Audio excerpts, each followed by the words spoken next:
Today, Jake Wyllie versus Paul Flemimg, Yep. an absolute cracker. Max McIntyre versus Jed Morris, Hayden Emerson as well. But we'll start with Jake Wyllie versus Paul Flemimg.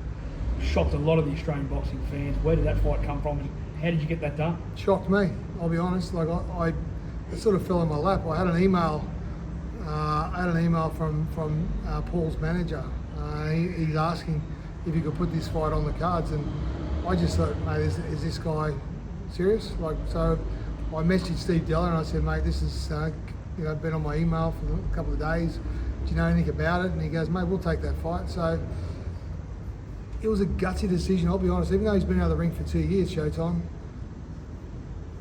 what he's done in the sport, a lot of guys haven't done it. And I'd go as far as saying, and you've got to be careful of what you say because everyone's got their own opinions, but as far as an Indigenous fighter, I think he's probably one of the best Indigenous fighters that we've had in Australia, that there's ever been from this part of the world. So, as an Olympian, what he's done as an amateur, he's been out of the ring for 2 years. So what? He looks fit, So I'm looking forward to seeing what he can do. I'm worried about Jake. Like Jake, he done a really good job when he fought George Kambosos on short notice. Jake Wyllie. No one expected Jake to go to that next level. He did, so he belongs at that level. He was on his own show just recently, headlining his own show, which is a massive achievement on its own. So I think this is a particular fighter. Whoever comes out of this fight and wins, I think they can go on to some really good things. When you say about going to some really good things, we're talking about a guy that's 37 years old. But mate, he looks good, and he's got 7 kids at home. He's got a reason to get in that ring and make a future because he's missed out on opportunities. Stay tuned. This is going to be exciting. Another big fight, Max McIntyre. I think you're going to have him third last on the card against Jed Morris. Yeah, Max McIntyre will be the third last fight of the night. The reason Max will be the third last fight of the night is because it's going to be prime time. So he deserves this. He's worked hard, and he's only too, hasn't he? He has, mate. And he's a good kid. Like when I say a kid, you don't be too disrespectful about calling him a kid because he's a young man. But he's 21 years old. He only just turned 21.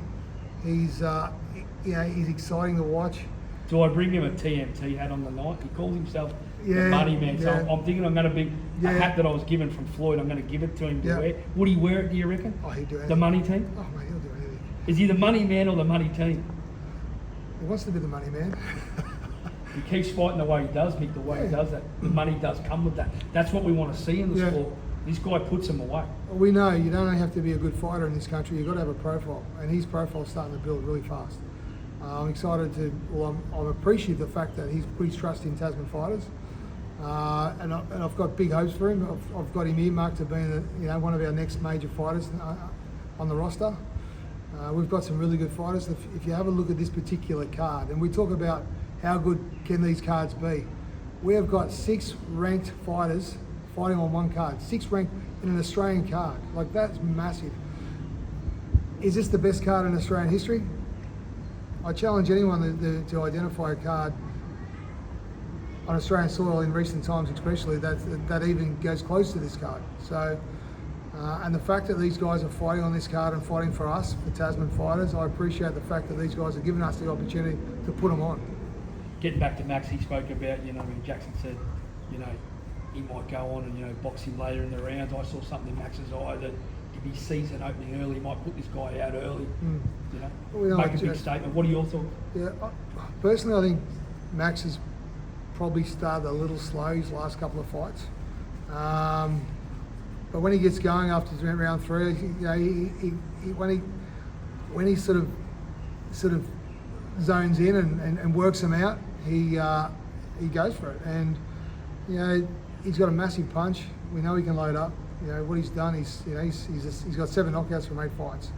So that means that he's got power. He's a knockout artist. That's exactly. So I think Max will be looking for the knockout because there is such a massive opportunity for him.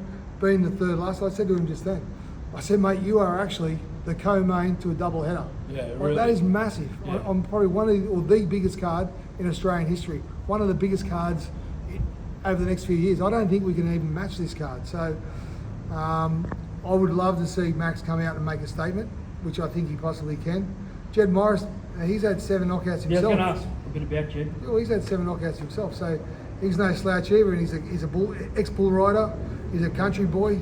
Like, he's not going to lie down, and he's coming to fight, and he's actually bringing a massive crowd. Like, they've sold really well, so it's going to be really cool to see both of these young men in the ring, about the same age. Mate, it's going to be fireworks. Mick, are you going to announce any more other fights? Like, how many fights? We're going to start at 2 o'clock in the afternoon, go through to 1 a.m. We're not, are we? No. Look, I'll be honest. Yeah, we put on way too many fights. I get it, but it could be a couple of pullouts. You never know. But no. If the guys are on, the guys are on. Yeah. And the way that we work at Tasman Fighters is, if you're contracted to Tasman Fighters, you want to be on one of these major cards, you can be on these cards. You know, I'll find a way of making it work. But if you want to be on one of these cards and you're contracted to us, mate, my job is to develop fighters and to give these guys opportunities that they wouldn't have had elsewhere. So if they want to fight on one of our cards, mate, they'll have given the opportunity to fight. Now, Jason Moloney, you've managed to pick him up as well for this card. What's the plans with Tony Tolge and Jason throughout the rest of his career? Yeah, well, Jason's got a great team behind him. He's always had a good team behind him. Tony Tolge has been really good to work with. I can see Jason, even though he's come off 2 losses recently, he's an ex-world champion.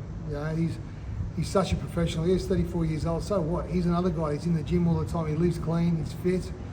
I can see Jason going on some really big things as well. Realistically, he's probably got 3 or 4 years, good years left in him. So, getting Jason on the books, I feel that we could possibly get him another world title shot within 3 or 4 fights.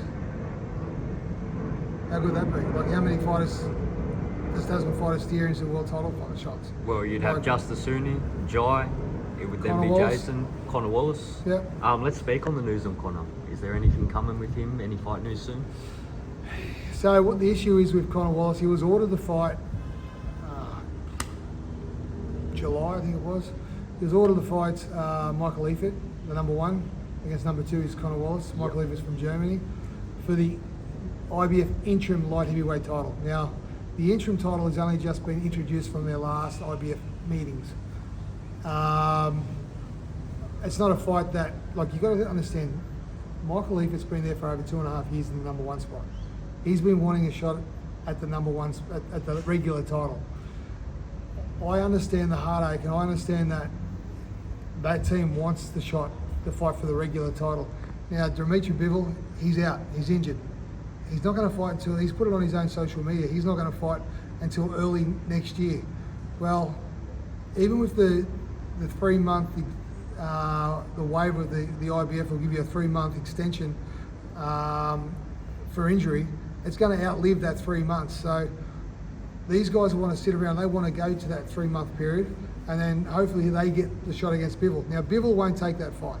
It's not a big money fight for Dimitri Bivol. So he will vacate that title, and then that'll be number 1 against number 2. We'll sit back and just watch and see how this plays out. But number 1 against number 2, Connor may early next year have the opportunity to fight for the regular IBF, light heavyweight world title, which Connor wins that fight. I know Connor wins that fight, and we'd love to bring that fight back here to Australia and put on another massive event like this. And I can see Connor winning that fight and winning it well. Another fight on the card. You've got Jack Gregory. He's been going in the 50-50 fights. Yeah. Same with Hayden Emerson, and it's a very winnable fight for both men. How'd you manage to pick that fight up? We've actually signed Jack Gregory. So we signed him because he's a local lad. He's actually a really nice kid. He sells a couple of tables, easy to work with. Is he going to win a world title? Probably not. We're a realist. We know where our levels are, but this particular fight, Hayden Emerson, he's had a couple of losses to his name, but he's in a really good gym and he's in a really good space too. It's going to be an absolute war. So I can see this fight, someone's going to get knocked out, and I can see it getting an absolute war, and whoever wins this fight will possibly go in domestically and fight some really nice fights. Mick, tickets are selling well. I don't think there's many tables left. No. You know what I mean? Ticketmaster.com.au. Yep. Mate, do you expect to sell this venue out? I think that you probably will come middle of November. We've had 2 shows there this year already. Both shows were sold out. The first show was sold out 3 weeks before fight night, which January 8, January 6, whenever it was. This is going to be same sort of time, December, Summer. holiday time. Everyone's in a mood to come to the Gold Coast. Why not? This will be sold out just as fast. So I hope this is sold out in the next couple of weeks. It'll be good because we can focus on our broadcaster and the pay-per-view. But I can actually see this being sold out, in record time again, and probably 3 weeks before fight night. Any news on who could be the broadcaster at all? Not yet, no. We're still working through a few things. Obviously, contracts. I don't want to announce anything just yet until we actually get contracts signed. But when we do announce it, it's going to be exciting, and Tasman fighters and our fighters finally get the opportunity to fight on a major broadcaster here in Australia. So it's going to be pretty cool. Too easy. Thank you for your time, Mick.